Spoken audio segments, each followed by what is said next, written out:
An update now on a story we have been following out of Baltimore for days. Police just announcing an arrest in the murder of that tech CEO, Pavel Lapierre. Joining us now, NewsNation's Evan Lambert. He's been following the developments. Evan, the press conference just moments ago revealed some new details about the investigation. Share with us what police were able to reveal. Sure, Marni. First, I'll start with some of the circumstances of the suspect's arrest. So that happened just after 11 Eastern time, closer to Washington, D.C., about 35 miles or so from here in Bowie, Maryland. So there was a task force of law enforcement that picked up the suspect, Jason Billingsley, at a train station, a commuter train station just outside of D.C. in Prince George's County, Maryland. That all unfolded without incident, we're learning from investigators. Also, another big thing about the investigation, they kind of updated us on the timeline on Pavel Lapierre's murder, the 26-year-old tech CEO. They believe that she was killed by Jason Billingsley, the suspect, on Friday night. She was not reported missing until early Monday morning, and then Baltimore police did discover her at her apartment building in the Mount Vernon section of Baltimore City later on Monday morning. So two big things. Also, something else. Just yesterday, they told us that the same suspect, Billingsley, was tied to an arson and attempted rape several days before Lapierre's murder. That was on September 19th.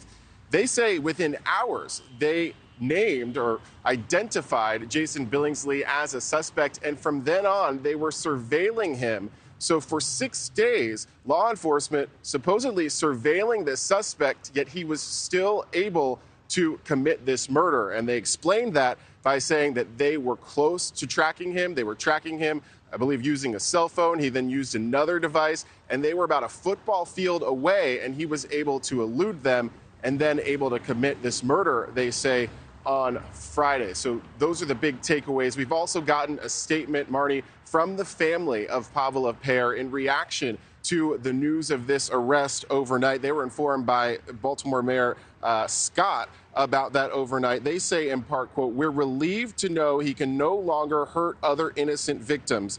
While this doesn't change that Baltimore lost one of its most passionate, influential fans, our efforts remain focused on remembering and celebrating Pava Marie, her life, successes, and legacy." So, Marni, that is the latest here in Baltimore. Yeah, just heartbreaking. Police also revealed no forced entry, Evan, in her apartment. And early on in the manhunt and in the search for him, they had said there was no connection between the two, but I picked up on the fact that they said they're not sure now if the two had any connection or a prior relationship. Did they elaborate any more on that fact? Right, so they're being pretty tight-lipped about this entire investigation. But, yeah, Marni, there was a little bit of a walking back, but I don't think that they have any evidence of any connection. They're just saying that at this point, no evidence has come to fruition that there would have been a connection between Mr. Billingsley and Pavel Lapierre. So that's something that we are learning as well. And one thing that we've been asking of officials here is, how did this guy get out in the first place? And we've learned a little bit more about that. And that came from this good credit system in Maryland and many other states that allowed him to serve about half of his 14-year sentence after much of that 30-year sentence he originally got was suspended under a plea bargain. That was under the last administration of the state's attorney here in Baltimore. So it's a combination of a plea bargain, taking a good chunk of that sentence away, and then credit earned in jail for good behavior that allowed him to get out despite being denied parole 2 other times. Marni? Released in October of 2022, arrested 3 times previously. For what crimes? What more do we know about his criminal background?